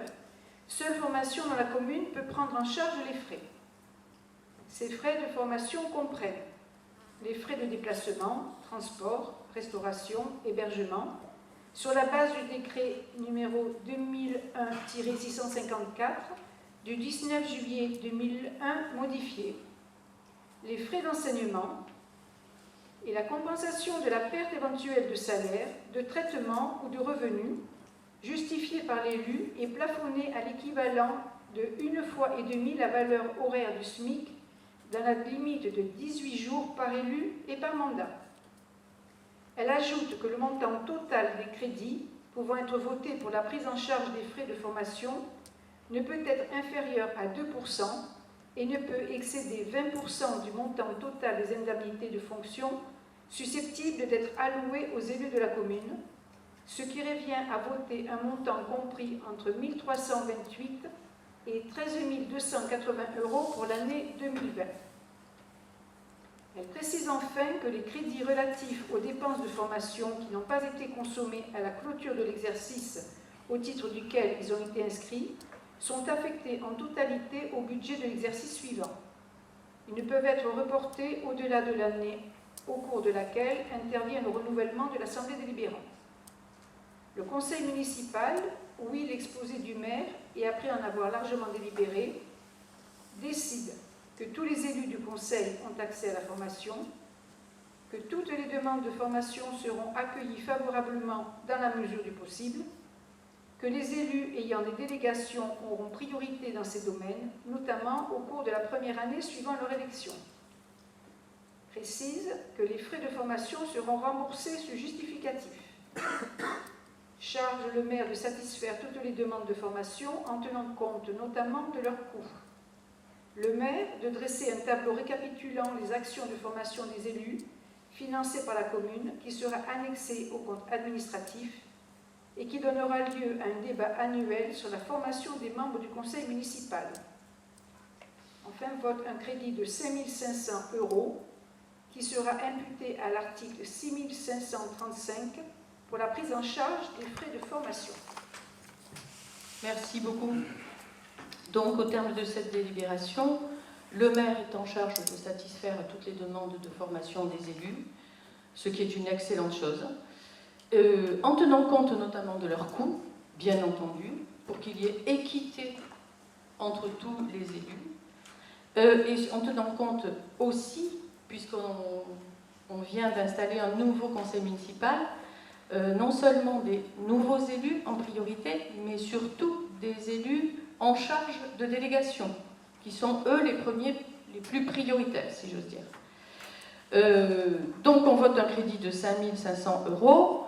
Ce crédit doit être réparti en capacité de financement de formation individuelle, un crédit équitable entre tous. Et cela me donne l'occasion de vous envoyer, vous reporter sur le site de l'Association des maires des Pyrénées-Atlantiques, l'ADM-64.fr, où vous pourrez consulter le catalogue des formations qui vient d'être élaboré depuis quelques semaines, puisque pendant que tous les conseils municipaux s'installaient, et qui est à votre disposition, et vous y trouverez profusion de formations dans lesquelles vous pouvez parfaitement vous inscrire parce que ce sont des formations de grande qualité qui sont disponibles tout à fait localement en regroupant des groupes d'élus, je sais pas, d'une vingtaine par session, peut-être un peu moins, 15, mais qui sont répartis sur l'ensemble du territoire des Pyrénées-Atlantiques, Morlas, Pau, Naï, Oloron, Orthez, Ourenx, et plus loin au Pays Basque, etc. Et je suis persuadée que vous trouverez une offre qui réponde à vos aspirations pour vous former. Si c'est le cas, n'hésitez pas, pour gagner du temps, à téléphoner vous-même à l'ADM 164 parce que les élus sont très friands de ces formations qui sont vraiment extrêmement bien faites et de grande qualité, je le répète. Et donc, ça se remplit très vite. Donc, si vous voulez une formation rapidement à proximité, dépêchez-vous de téléphoner pour poser une option, pas pour commander, pour poser une option. Si on vous dit oui, il y a une place, vous inscrivez votre nom provisoirement et vous vous rapprochez de la mairie pour procéder à l'inscription officielle par la mairie. Voilà ce que je peux vous dire dans l'immédiat, dans le plus urgent et le plus pratique. Voilà, y a-t-il des questions sur la formation des élus? Monsieur Baraf. Les sessions de formation dont vous aviez parlé pour les élus d'urbanisme et... Oui, en effet. C'est toujours d'actualité ou pas? Oui, c'est pas du tout préparé, mais c'est bien mon intention de proposer aux élus de notre conseil municipal des sessions, enfin une ou deux au moins, sessions de formation spécifiquement pour nous, pour notre conseil municipal, de façon à avoir une formation qui soit plus fine et plus adaptée à la réalité de notre conseil municipal.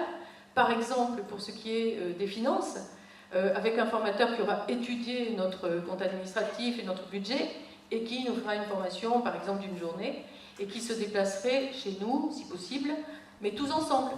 Alors que, en effet, les formations dont je viens de parler de l'ADM 64, vous allez vous inscrire un petit peu individuellement, et vous serez avec d'autres élus d'autres communes, ce qui n'est pas inintéressant non plus d'ailleurs. Hein.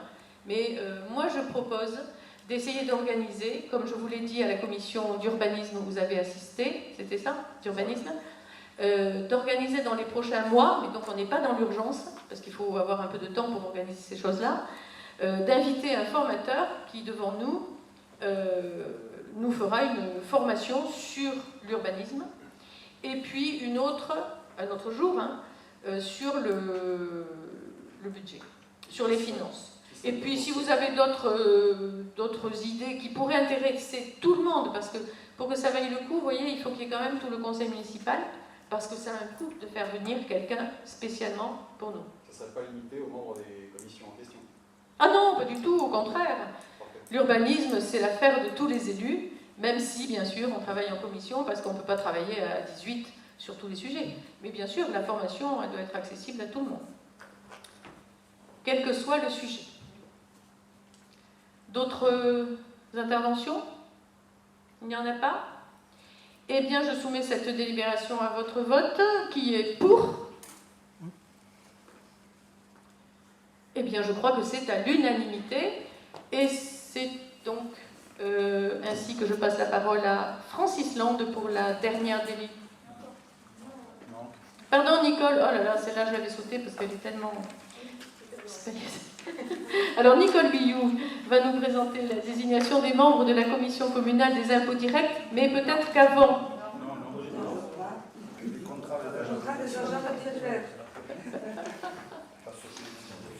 Je vais trop vite, pardonnez-moi. C'est ça? C'est la 11. Donc, pardon. Recrutement de personnel temporaire, Nicole Billoux. Mais si, c'est ça. Oui, elle a peut-être un autre nom dans l'intitulé, mais bon, dans l'ordre du jour, elle avait ce nom-là, mais c'est la même. Il s'agit de la 11. Pardonnez-moi encore. Hein.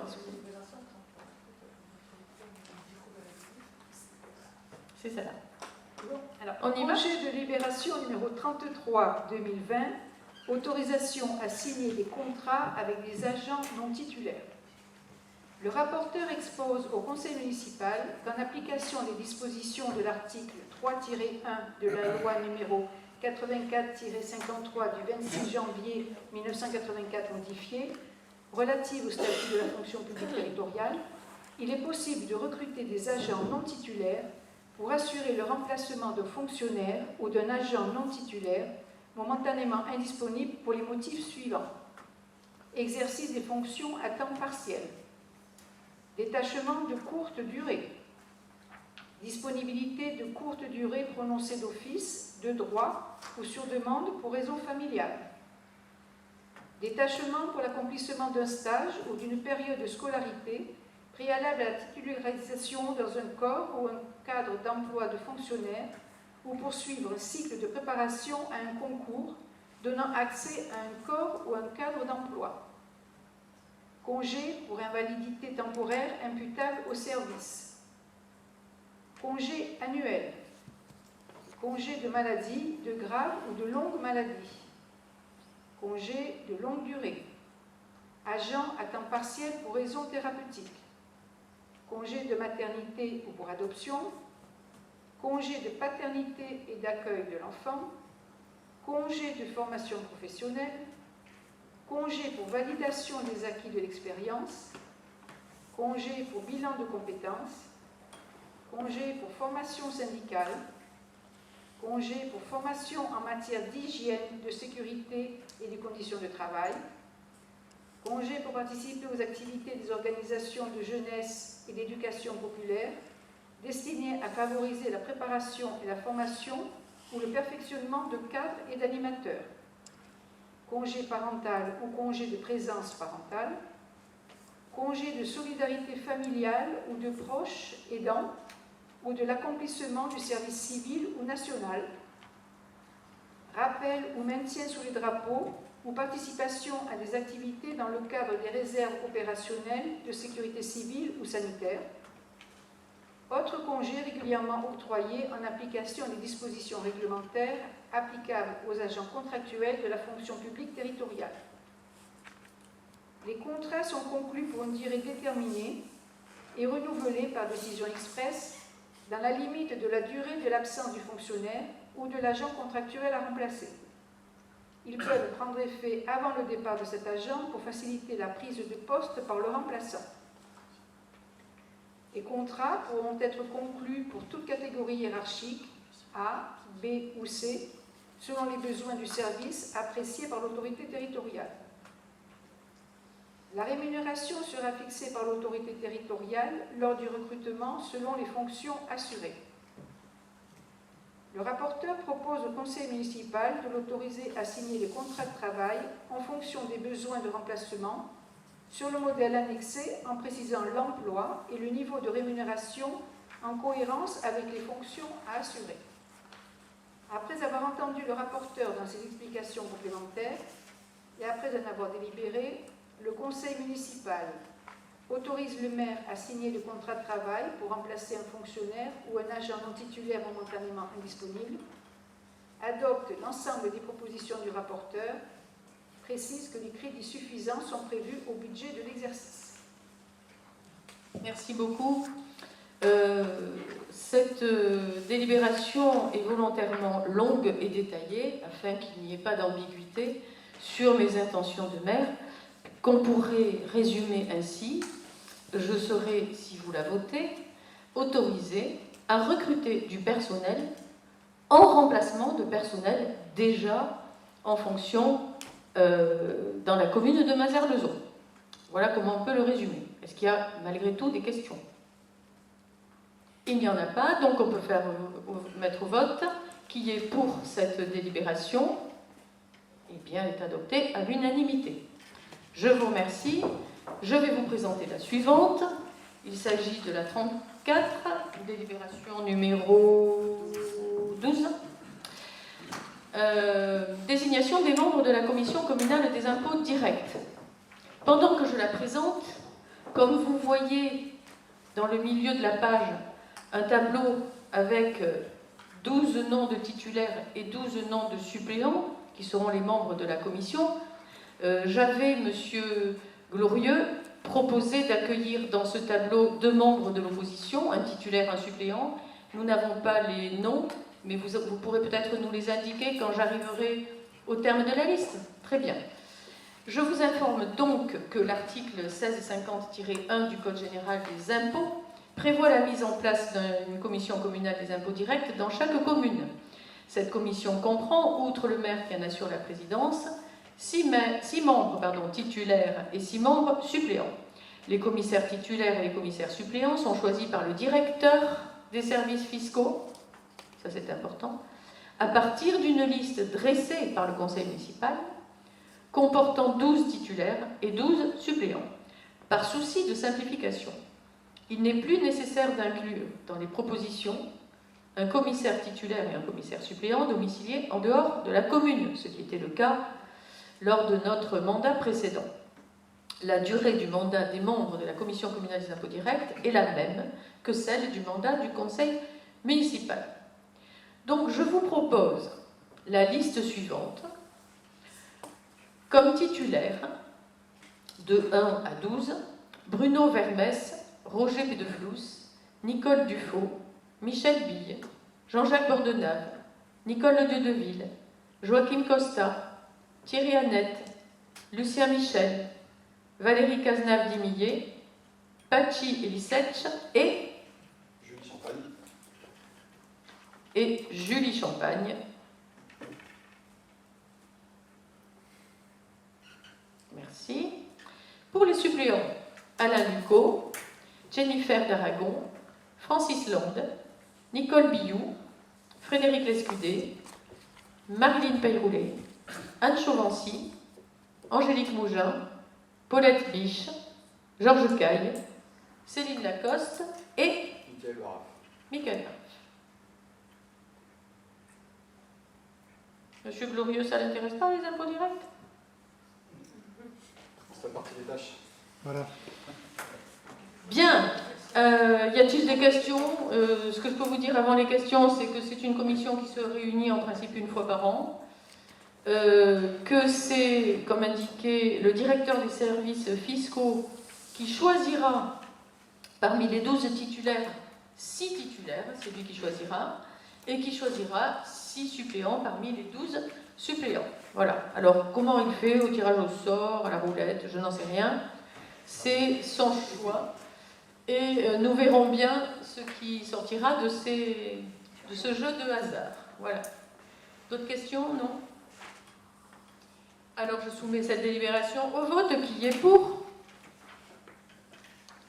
C'est adopté à l'unanimité. Je vous remercie. Pour terminer ce conseil municipal, nous allons demander à Francis Land de nous présenter la délibération, la 13e, demande de cession d'un bien en portage par le PFL Béarn-Pyrénées, dont j'ai tellement parlé pendant la présentation du budget. Francis. Merci. Alors, projet de délibération 35-2020. Demande de cession d'un bien en portage par l'EPFL Béarn-Pyrénées. Acquisition de la parcelle non bâtie en nature de terrain à bâtir, 6 à Mazères-Lezon, 64 110, 19 avenue du Général de Gaulle, cadastré section AI numéro 157 pour une contenance de 1910 m². Par délibération en date du 9 janvier 2012, le conseil d'administration de l'EPFL Béarn-Pyrénées a donné son accord pour procéder à l'acquisition amiable auprès de l'indivision Cazenave-Lacroute d'une parcelle non bâtie en nature de terrain à bâtir, 6 à Mazères-Lezon, 64 110, 19 avenue du Général de Gaulle, cadastré section AI numéro 157 pour une contenance de 1910 m², est classé pour partie en zone urbaine UA et pour partie en zone d'urbanisation future 1AU du plan local d'urbanisme PLU de la commune. Cette acquisition a été réalisée pour le compte de la commune de Mazères-Lezon, moyennant le prix principal de 98 550 €.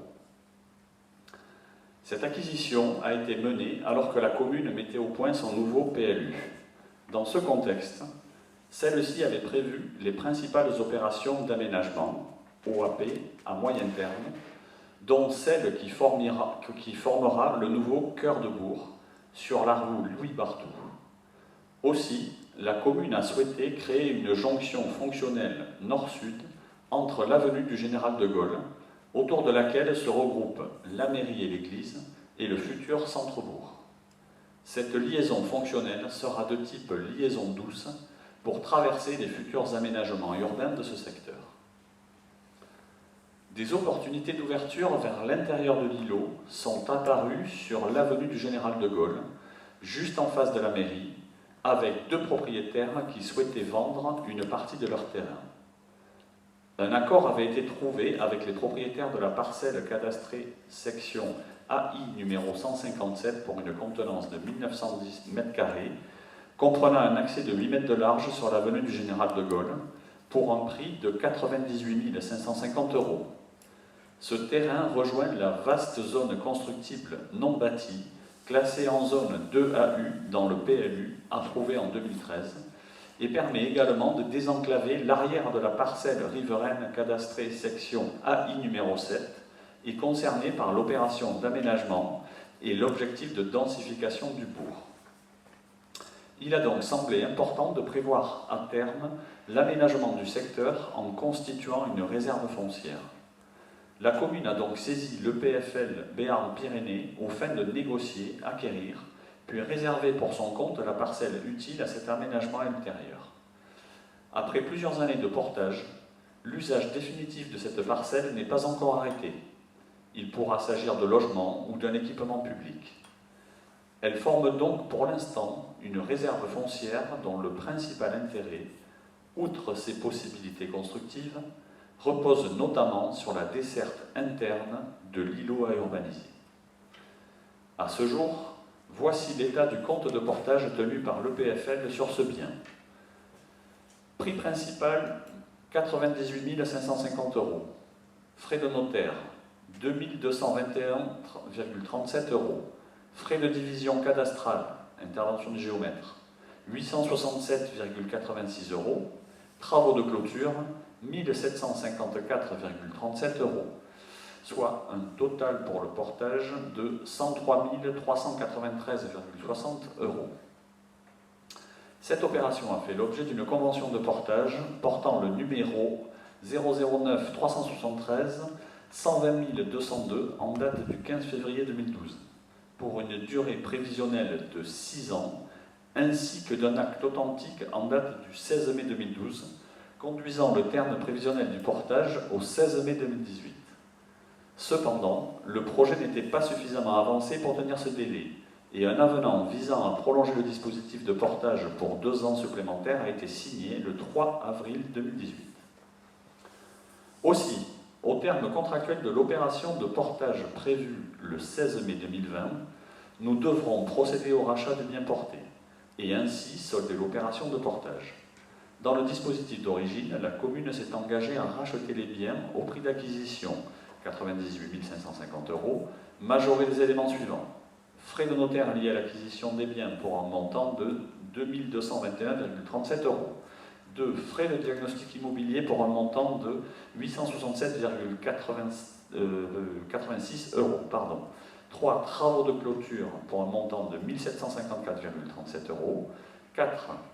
Marge de portage calculée sur la base de 2,5% par an, appliquée au prix d'achat, plus frais de notaire, plus études et travaux, cumulés sur la durée effective du portage, soit 20 656,87 € pour une cession au 16 mai 2020.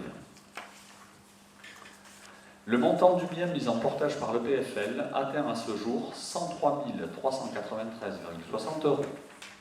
Le montant total prévisionnel de revente de l'ensemble immobilier est donc fixé à 124 050,47 € hors taxe, y compris marge de portage pour une acquisition par la commune effective au 16 mai 2020. A noter que, s'agissant d'un terrain à bâtir au sens de l'article 257 du Code général des impôts, la cession est soumise de plein droit à la taxe sur la valeur ajoutée, TVA, immobilière. Puisque l'acquisition par le PFL n'a pas ouvert droit à déduction et que le bien n'a pas changé de consistance entre son acquisition par le PFL et sa revente à la commune, l'assiette taxable à la TVA s'établit sur la marge immobilière, TVA qui sera récupérée ultérieurement à travers le dispositif du Fonds de compensation de la TVA, FCTVA, ou via une récupération par voie fiscale dans l'hypothèse d'un budget annexe de lotissement communal. Le montant de revente de l'ensemble de la propriété portée par l'EPFL de Béarn-Pyrénées est ainsi fixé à 128 181,85 €, toutes taxes comprises. Finalement, la commune a versé 5 avances de trésorerie en fin d'année 2014, 2016, 2017, 2018 et 2019, de montant cumulé de 84 782,76 €. Celles-ci lui seront remboursées concomitamment à la signature de l'acte qui viendra constater la transaction.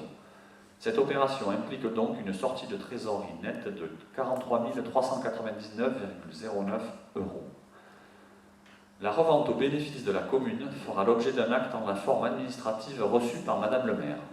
Le conseil municipal est ainsi appelé à délibérer pour entériner l'acquisition de biens portés pour son compte au terme de la période de portage.